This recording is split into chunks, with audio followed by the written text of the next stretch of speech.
নমস্কার বন্ধুরা, অর্ণাস লাইফস্টাইলে নতুন একটি ভিডিওতে আপনাদের সবাইকে জানাই স্বাগতম।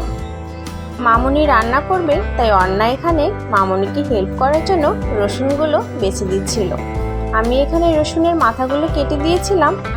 অর্ণা বেশ টুকটুক করে বসে বসে রসুনগুলো বাছছিল। এদিকে আমি চলে আসলাম রান্না করার জন্য। আজকে রান্না হবে খাসির মাংস কষা। তো আমি এখানে তেল গরম করে তেলের ভিতর দিয়ে দিলাম গোটা মশলা, জিরে আর তেজপাতা, আর তারপরে দিয়ে দিলাম কুচি করে রাখা পেঁয়াজগুলো।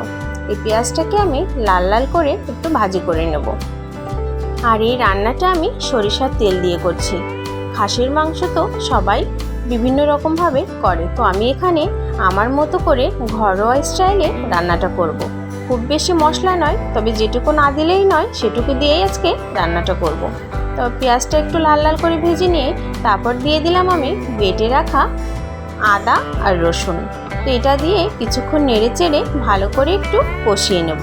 তারপর এখানে দিয়ে দিচ্ছি বেটে রাখা জিরে আর শুকনো লঙ্কা। আমি এটা শিলেই বেটে রেখেছিলাম, তো সেটা দিয়ে ভালো করে কিছুক্ষণ নেড়ে চেড়ে কষিয়ে নেব। এরপর একে একে দিয়ে দিলাম পরিমাণ মতো হলুদ, স্বাদ মতো লবণ, আর দিয়ে দিলাম রাঁধুনির মরিচের গুঁড়ো মশলা। এটা দিলাম আমি কালারের জন্য।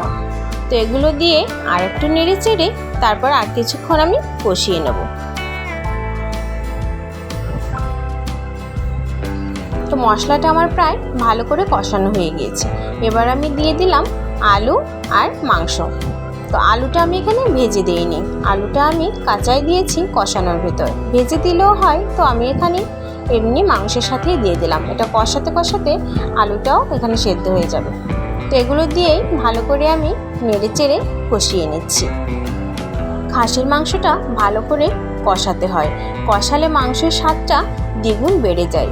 তাই আমি বেশ কিছুক্ষণ ধরে মাংসটা কষিয়ে নেব, ঢেকে ঢেকে কষিয়ে নেব। ঢাকা রেখে দিলে মাংসটার থেকে অনেকটা জলও বেরোবে, তো এই জলেই খাসির মাংসটা অনেকটাই সেদ্ধ হয়ে যাবে। তো আমি এখানে নেড়ে চেড়ে ভালো করে কষিয়ে নিয়েছি। এবার আমি ঢাকনাটা দিয়ে ঢেকে রাখবো। 5 মিনিট ঢাকনাটা ঢেকে দেওয়ার পরে খুলেছি, দেখুন কতটা জল বেরিয়েছে। তো আর একটু নেড়ে চেড়ে আমি আবার ঢাকনাটা দিয়ে দেবো। এভাবে করে করে কিছুক্ষণ ঢাকা দিয়ে দিয়ে এরকম রান্না করলে মাংসটা এমনি আস্তে আস্তে করে সেদ্ধ হয়ে যাবে। তো কিছুক্ষণ পর পর ঢাকনা খুলে একটু নেড়েও দিতে হবে, যাতে মশলাটা আবার নিচেই লেগে না যায়। আমি এই মাংসটা রান্নায় কিন্তু জয়ফল জয়ত্রী ব্যবহার করিনি, তারপরেও দেখবেন রান্নার পরে মাংসটা কতটা সফট হবে। এভাবেও আপনারা রান্না করে দেখতে পারেন। তো এবার আমি কষানো শেষ, আমি দিয়ে দেব গরম জল। আমি এখানে কেটলিতে জল গরম করে রেখেছিলাম, তো অবশ্যই চেষ্টা করবেন মাংসতে গরম জল দেওয়ার জন্য। তো আমি এখানে গরম জলটা দিয়ে দিয়েছি। এবার আমি নেড়ে চেড়ে ঢেকে রান্না করব। গ্যাসের ফ্লেমটা মিডিয়াম আঁচে করে আমি এখানে বেশ কিছুক্ষণ ঢাকা দিয়ে রেখে দেবো। আস্তে আস্তে করে মাংসটা এরকম ফুটবে আর মাংসটা সেদ্ধ হয়ে যাবে। তারপর এদিকে এসে আমি গরম মশলাটা শিলে বেটে নিলাম। তারপর ঢাকনাটা খুলেছি, দেখুন আস্তে আস্তে করে ঝোলটা অনেকটা শুকিয়ে এসেছে। আমি যেহেতু মটনটা ঝোল ঝোল রান্না করব না, একটু কষা কষা রান্না করব, তো আমি এখানে আর কিছুটা ঝোল এখানে আমি কমিয়ে নেব। তো এখন গ্যাসের ফ্লেমটা একটু বাড়িয়ে দিয়েছি। এবার আমি বেটে রাখা গরম মশলাটা দিয়ে নেড়ে চেড়ে একটু মিশিয়ে নেব।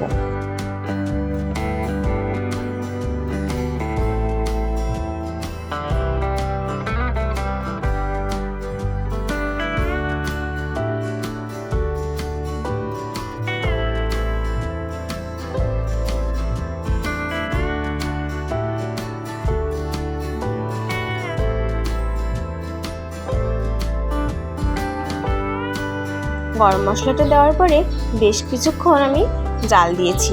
তারপর এখন আমি দিয়ে দেব চিড়ে রাখা কিছু কাঁচামরিচগুলো দিয়ে আমি এখন ঢেকে রেখে দেবো।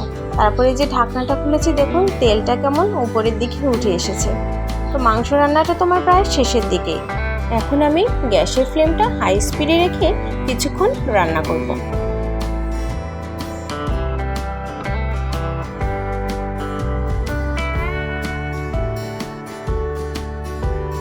কিছুক্ষণ রান্না করা হয়ে গেল। এবার আমি ঢাকনাটা দিয়ে রেখে দেব। তারপর আমি কিছুক্ষণ পর ঢাকনাটা খুলেছি। এই যে দেখুন আমার মাংস রান্নার ফাইনাল লুক। কেমন হয়েছে অবশ্যই কমেন্ট করে জানাবেন। তো রান্নাবান্না শেষ করে আমি ফ্রেশ হয়ে খাবার নিয়ে বসে পড়েছি খাওয়ার জন্য। অর্ণার আর অর্ণার বাবার খাওয়া হয়ে গিয়েছে, অর্ণা এখন ঘুমাচ্ছে আর আমি এখন খাবারটা খেয়ে নিই। মাংস রান্নাটা দেখতে কিন্তু খুবই লোভনীয় লাগছে। তো আমি খেয়ে আপনাদের বলবো যে রান্নাটা আসলে কেমন হলো। তবে মাংসটা খুব ভালো সেদ্ধ হয়েছে, দেখুন হাত দিতেই কেমন মাংসটা একেবারে ছাড়িয়ে যাচ্ছে, খুব সফট হয়েছে। খাসির মাংস অনেকে রান্না করে কিন্তু সেদ্ধ হয় না, তো আমার রান্নাটা খুবই ভালো সেদ্ধ হয়েছে। আমি তো এখানে জায়ফল জয়িত্রী কিছুই ব্যবহার করিনি, তারপরেও মাংসটা খুব ভালো সেদ্ধ হয়েছে। তো আমি এখানে একটা আলু ঝোল আর এক পিস মাংস নিয়ে আগে মেখে খেয়ে দেখছি যে কেমন হলো। দেখুন আলুটাও কি সুন্দর একেবারে গলে যাচ্ছে। তো আলুটা আমি বড় বড় করেই দিয়েছিলাম, যেহেতু খাসির মাংসটা রান্না করতে অনেক সময় লাগে, আলুটা যাতে গলে না যায়। তো রান্নাটা আসলে খুবই মজার হয়েছিল, লবণ ঝাল একদম পারফেক্ট ছিল রান্না। আমি সেটাই বলছিলাম। অর্ণার বাবা তো খাওয়া হয়ে গিয়েছে, অর্ণার বাবা বলছিল রান্নাটা নাকি খুবই সুস্বাদু হয়েছে। আসলে দারুণ হয়েছিল রান্নাটা।